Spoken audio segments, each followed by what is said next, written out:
Section 2.2 is all about formal logic.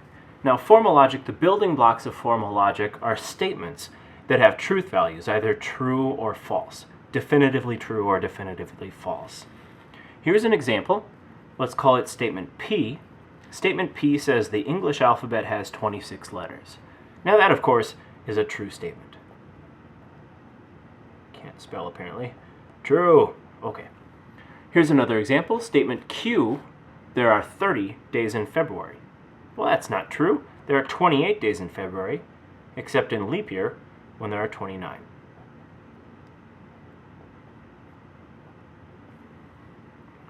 So these are the building blocks for formal logic. And we can kind of arrange the truth values of these statements in what we call truth tables. So we'll get into those in just a minute. First, I wanted to talk about the negation of a logical statement. The negation basically takes the opposite of the statement so that it has opposite meaning and opposite truth value. If we were to take the opposite of statement P, we would call that statement not P. By the way, another way to say not P is you can use the symbol tilde, P. And these things mean the same thing, right? Two ways to say the same thing. The negation of statement P. And that would read, the English alphabet does not have 26 letters. Now, of course, that is not true. Even though the original statement up here was true, the negation must be logically false. And then if we take the negation of statement Q, there are not 30 days in February, well, that's true. There aren't 30 days in February. And so we see we've got this negation truth value, this truth table. If the original statement was true, then the negation of that statement must be false. If the original statement was initially false, then the negation must be logically true. So again, these are the building blocks for formal logic. A compound statement is when you join two or more basic statements. And there are two types of compound statements. We have a conjunction, which is when we join statements with and disjunction, which is when we join statements with or. Let's talk more about conjunctions. So a conjunction is when you join statements with the word and. In symbols, we say P and then this caret symbol, and we read P and Q. The way I remember this is that caret symbol kind of looks like the letter A for and. So if we had an example, statement P, the given number is odd. Statement Q, given number is negative. The conjunction would be the given number is odd and negative. And we can think of situations where P is true, Q is true, and then that would give us a true conjunction. So for example, if statement P were true and statement Q were true, well, we would have to find a number that's both odd and also negative. So maybe, let's say, -5 would be an example there. Then the conjunction would be a true statement. However, it's also possible that we would have a true statement P, but Q might be false. In other words, the number is odd, but it's not negative. Then the case might be, let's say, +7. That would give us a false conjunction. And likewise, we can find a negative first statement, a false first statement, but a true second statement. Oops, I forgot to fill that in. So for example, the number is not odd, but it is negative. We could say -2, which would give us a false conjunction. And then it's possible that both initial statements were false. Take, for example, 4, which would give us a false statement as well. And so this is kind of the building block of a truth table for a conjunction. We see that the only time we have a true conjunction is when both initial statements were true. Next, let's talk about a disjunction. Disjunction joins with or. That's true when at least one of the statements is true, either the first one or the second one, or perhaps both. In symbols, we have this upside down caret. Kind of looks like a V shape, and we would read P or Q. To build our truth table, again, it's possible we had a true statement P and a true statement Q, which would give us a true disjunction. It's possible that the second statement was false. In this case, since at least one of the statements must be true for the compound statement to be true, that would be a true statement. Likewise, if statement P were false and Q were true, we would still have a true disjunction. The only time a disjunction is false is if both initial statements are false. So you can kind of see the pattern in these truth tables.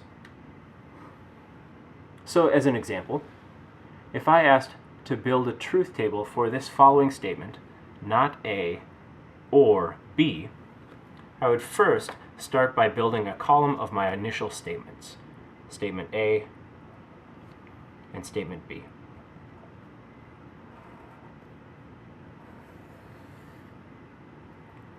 Now I know it's possible that both statements were true. It's possible statement A is true and B is false. It's possible that statement A is false and B is true. And it's possible for both to be false.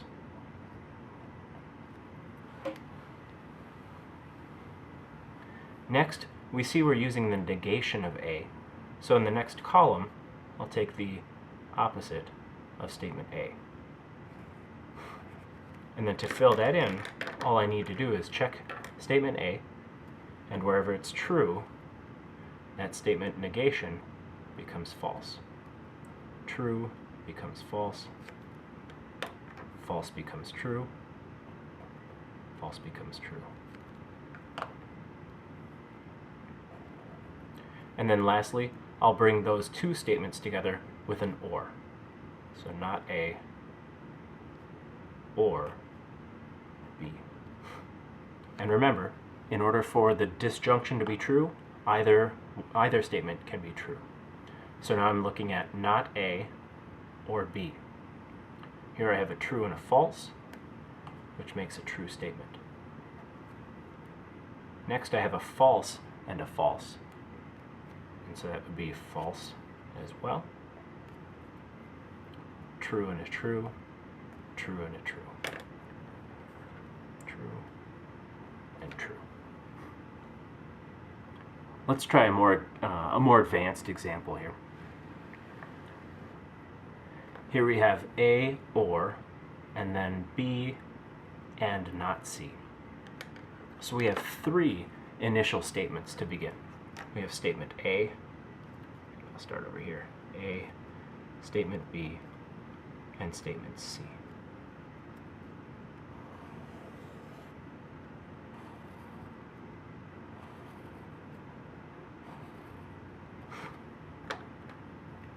And now building this is going to be a little bit more advanced. It's possible, well, first we have to be systematic about this. It's possible that all three statements are true. It's possible that only one of them is true. And so systematically, I'll build that. So true, true, false. Maybe the second statement was false.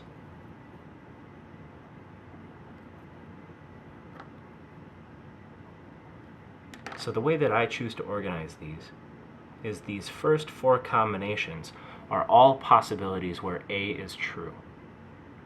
Next, I'm going to go through the four possibilities where A is false. And so I'm just going to repeat these 8 truth values. So it's possible it's false, true, true, false, true, false, false, false, true, and all three false.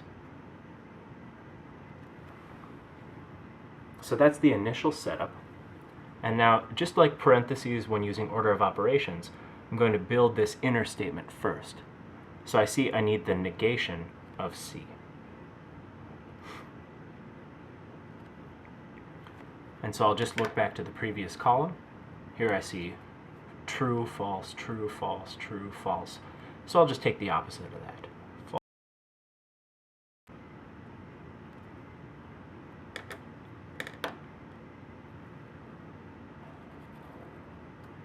Next, again with order of operations, I'm going to build B and not C. Oh, I guess I didn't mean to make that an A. B and not C. Reminder, with conjunctions, both statements must be true in order for the entire statement to be true, the compound statement. So I'm looking at these two values. I've got true, false. Since both are not true, that would be a false statement. True, true. Hey, that is a true statement. False, false. False, true. True, false. Hey, another true.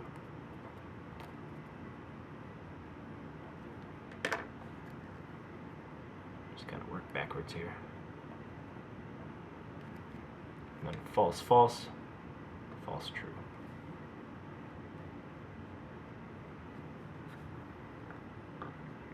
And then lastly, I'll put all the pieces together. A or the column B and not C. So now I'm going to look down this first column for A, this second to last column for the statement B and not C, and I'm looking for the disjunction. In other words, either statement can be true for that statement to be true. So here I have a true false, which means the disjunction is true. Here I have a true true, true false, true false, false false. So that is a false statement. False true, false false, and false false.